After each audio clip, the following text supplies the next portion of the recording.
Well, in this episode, I'm going to try to explain the importance of being able to track um, generational growth, health of the groups, things like that. And I sort of learned by trial and error. And it was not an easy thing. We came back from Curtis's training in Burkina Faso in 2015, and multiplication started right away. And how we did it was Isaac had a vision, and let me sort of share that.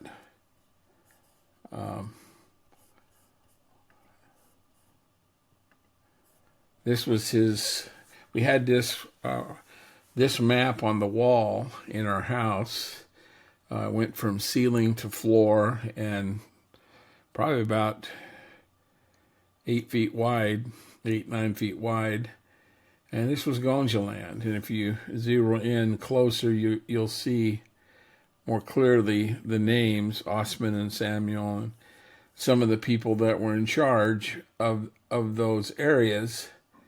But the idea was Isaac divided up the Gonja land, which was a huge part of an area, well, just south of Bupe. Bupe is right in here. Well, yeah, Bupe is right there, and there's a river, Black Boulder River, right there. So you can see the town Bupe. And so we divided up, and Isaac started in segment 1 because that's where he lived at the time, in a small village.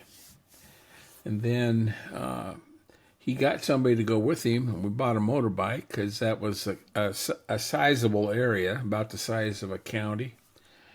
And in order to get to all the villages, they needed something like a motorbike. So he took somebody with him every day, the same person, and mentored that person for about a year and a half. He found by the time a year and a half had transpired, he had been able to train that person how to enter a village, how to find people of peace, how to, through that person of peace, help them establish groups, teach them how to lead a group or facilitate a group, and take turns facilitating a group, because that's just one of the tools, the disciple-making movement tools that we recommend every disciple know how to do. We want to multiply groups, discipleship groups. And so at the end of a year and a half, then the guy that Isaac had been mentoring, he was able to go and find somebody to mentor and go to a new segment. And Isaac was able to get somebody new and go to a new segment. We had leaders already developed in the first segment. And so now we're in 3 segments. A year and a half later, we were in 6 segments. So that would have been 6 years. And then 7.5 years, basically a year and a half later after that, we were in all 12 segments. And so that's how it transpired and how it grew. And at first it was easy to keep up with. But when multiplication starts taking over and you start going to all of Gonja land, then we had segment leaders in each of the Gonja land that was in charge of gathering reports, so we could measure the progress and how we were doing with movements. And we started with what we knew at the time was called Gen Mapper, and my wife, Amy Ruff, she was in charge of basically using Gen Mapper that looked something like this when you gathered the material. And it basically, you could have the name, and these are all fictitious names and fictitious villages. The numbers are realistic numbers, and what we would do, and GenMap was a web-based program, and a lot of people were using it to track generational growth. And what we were trying to get people to do was have a 4x4. A 4x4 was 4 streams, so 4 vertical streams that had at least 4 generations, and hopefully several in each group. Each group would get 4 streams. So really, each one of these should have 4 streams, but in this illustration, only one multiplied more than one. So, but anyway, so in each group, in each square, the top left number referred to the unbelievers in the group, or yeah, and the top right referred to baptized believers. And then the bottom right was how many in the group were in accountability groups. The bottom left was that church committed to functioning like a church in the book of Acts. And then the middle circle showed how many groups came out of that group. So 2 groups came out of that group in this case. And so, and then the G2 was the segment. We numbered all 12 segments, and so this was the second segment. It was in this village. It started on this date. And so we had to make what was available on GenMap work for us.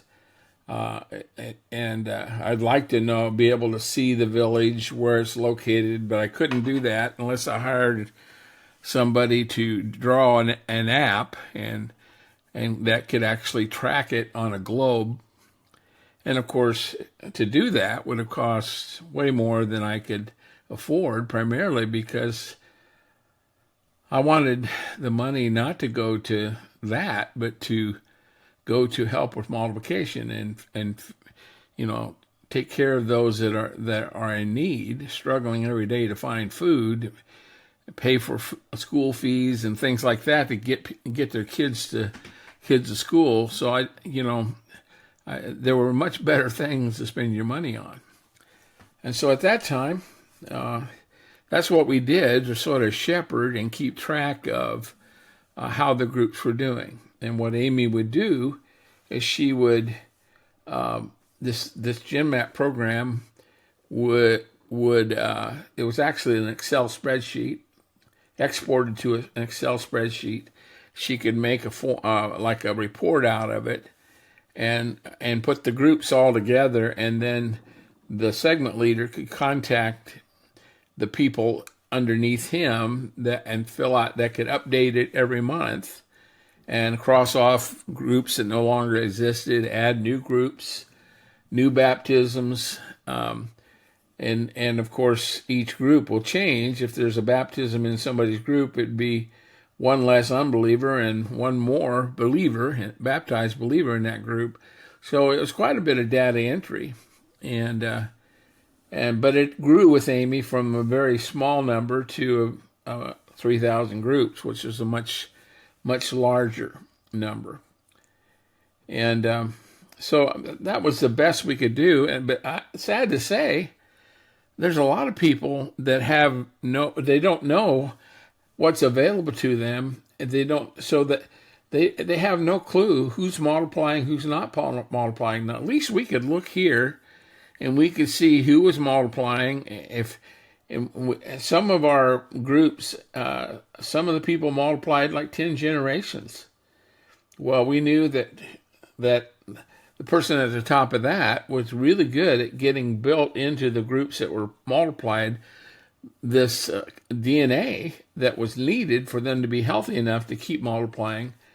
And realistically, it looks more like this. Let me show you a demonstration of, and this is really from the book 2 Timothy 2:2, where Paul said, "What I passed on to you, Timothy, pass on to faithful men who will pass on the others also." So faithful or reliable men, depending on the translation. So if Paul had Timothy and he had Titus, I mean, this would be his 4x4. He had a lot more people than this, but this is one of his 4x4s. So he had Titus, Timothy, Epaphras, Aquila, Priscilla. And so if each of them also got four groups that pass on to others also, you would have around 100 groups, and that's sort of the definition of movement. That's something that's multiplied within a certain period of time to 100 groups, a 4x4 with 100 groups, and we saw this happen several times in our 3,000 group.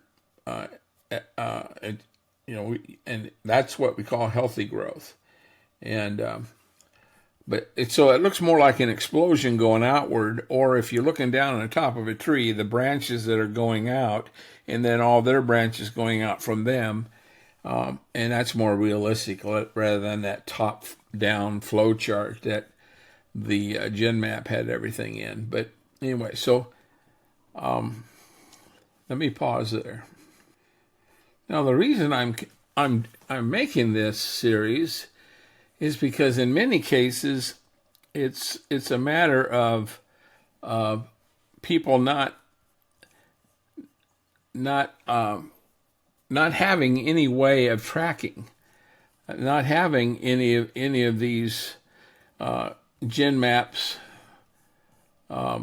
capabilities, not having a plan, a ministry plan, where you divide the area up that you want to reach and then have a plan how to get there, a small step plan. And in Isaac's case, it took about 7.5 years to get house churches planted in every village in Gonjaland. So the idea was it's going in, doing prayer walking, finding people of peace, helping that person of peace establish a group that hopefully multiplies other groups. And at first, it's very easy to keep track of, but after a while, a lot of people just say, well, I got reports coming in from every group, but I can't see what it looks like. I can't see the big picture. And even here, I couldn't see the big picture. All I could see was one person's 4x4. Or there would be several of these maybe in one of the each of the segments. And so the idea was it was hard for me to truly measure what GenMaps are supposed to help you measure, and that is, who are the multipliers? And they're your potential leaders, the ones that are doing the greatest multiplication, and you identify them to try to have them help others that are struggling, because what they're doing obviously is working a whole lot better in the same context. And so sometimes we just have people that were struggling go and tag along for a few days with somebody that had multiplied extremely well. But you had to have a way of identifying who those people were. And fortunately, we had enough GenMaps so we could identify a few of those people. But if you're just receiving reports, maybe notes written on a piece of paper, and they come to you on WhatsApp, or they're handed to you by one of your leaders or one of your group leaders, and maybe your individual groups are handing them to you, it's sort of a mess. It's chaos. And how would I make sense of this? It's the best you can do is sort of total up the baptism, to total up the new groups, but to try to see it organize. And if you can't do that, then it's going to be really hard to shepherd the network as it grows. And so again, this is the importance of tracking health and tracking the generational growth of groups, and who's connected to who gave birth to who, and how many generations are involved. That really helps in managing and shepherding a movement. Now that's how we started, and but what we have now is a tracker, an app that, with the help of AI, it helped me create an app that would actually give me the name of the village, a location on the globe, so I could see where in the world it was located, and different groups around it that are multiplied, how they're connected, different lines connecting each group, showing second, third, fourth, fifth, sixth, even as many generations, and a different colored line for each generation.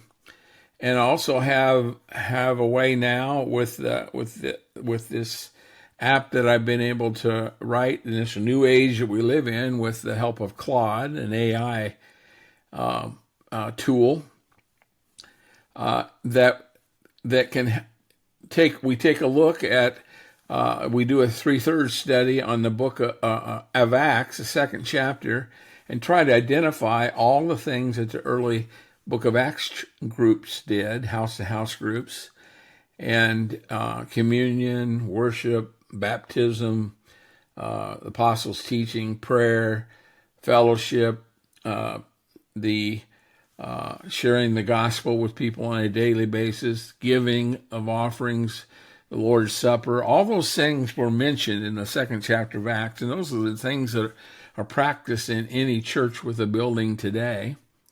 And so we said, let's build that in and measure where the groups are that are started in making their way toward being a church, just like in the book of Acts.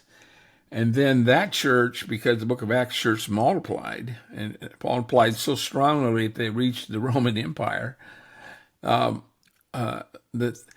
book of Acts church, that's what our groups resembled, and they multiply as well. And if they're multiplying, we ought to be able to measure how many babies they have, how many grandbabies, great-grandbabies, great-grandbabies, great-great-great-grandbabies. Just keep adding it on and have a legacy to leave behind, not just of physical children, but of spiritual groups, churches that, as a result of your obedience to making disciples, the Great Commission. And so in this series, what I want to do is sort of walk you through step by step how I used AI to do this, because I think we live in a time where if we're not taking advantage of these, the Lord's kingdom should benefit from AI as much as Satan's kingdom, and if more, hopefully. And so we need to use it in order to bring this Great Commission to fulfillment. And my goal is to see it fulfilled by 2033, which would be 2,000-year anniversary, which is way longer than I think it should have happened. And it shows the disobedience of most Christians. They don't feel responsible for the Great Commission, even though that command was given to all Christians. So we need to keep that in mind as we think our way forward in the way we care for movements as they build.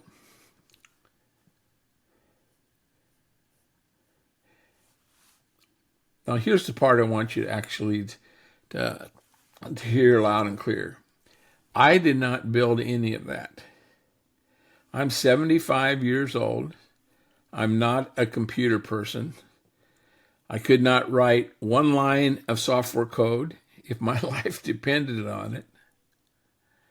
And I'm not being modest. I mean, a lot of people call me a techie type guy, but I'm always interested in learning how to use technology, but I didn't know how to write code, to write a program. But I ran across several tools like ChatGPT, like Helena, which is a marketing agent, AI agent, and then Claude. Claude has been just absolutely amazing. And so it wasn't a matter of me knowing, it was a matter of me asking those AI tools things like, I want to see which group each group came out of. I want to track the 4 fields, where they are, where each group is in the 4 fields process. I want to see how healthy that group is. How how many of the 10 attributes of a early book of Acts church are they practicing? Are they committed to actually be doing all 10 and becoming a church like in the book of Acts? And how long do they want it to take to multiply another group? And how many people in that group feel responsible for multiplying another group? And that would mean not going out and winning 6 people and putting them in a group. That would go out and find one person apiece and helping them invite people that wanted from their household that was interested in knowing what it meant to be a disciple and make disciples, and meeting with them long enough to get them to know how to take turns facilitating a 3/3 discussion, and give them a list of stories or help them find stories to discuss weekly. And there's plenty of resources on that, and just let them fall in love with Jesus that first year, and at the end of the year, hopefully functioning like a church in the book of Acts, and committed to multiplying at least every adult unit in each group, multiplying a new group every year after that. So take a year to repeat the process with somebody else, a person apiece. And so all of that happened piece by piece as I found what could happen with AI. I didn't have to know computer programming. It knew how to write code. It knew how to do everything, basically. It could design websites. It could, things I couldn't even think about and cost way too much money before, now was within my grasp. And so that's what I want to bring out in these series that I'm going to be talking about. Last thing that I want to talk to you about before I let you go is I spent many years assuming this kind of tool was for other people with money that could pay for a programmer to do this for them. Bigger organizations, younger people that were good with computers and could figure these things out. People with a budget, computer programmers, but here's what I found. The hardest part is not the building of the app. The hardest part is knowing what you want built and asking the right questions of Claude so Claude can do it for you. And so if it's not what you want, when Claude gives you an example, tell him, no, that's not it. And then re-explain it until he gets it. And if you can't type, then put on the speaker ability so that you can talk back and forth to Claude. And we live in a day and age where a lot of the things that when you activate the microphone, it's amazing how well it does understanding you. And so you can go back and forth without typing. And that's a huge, huge advantage. That knowledge, though, of what you want is what qualifies you for this day and age in actually writing something that will be helpful for people that are actually doing movement practitioners. And so you do not need a seminary degree to make disciples, and you do not need to be a programmer to build the tools for your movement needs. Come with me, and I'll try to show you how in these next sessions.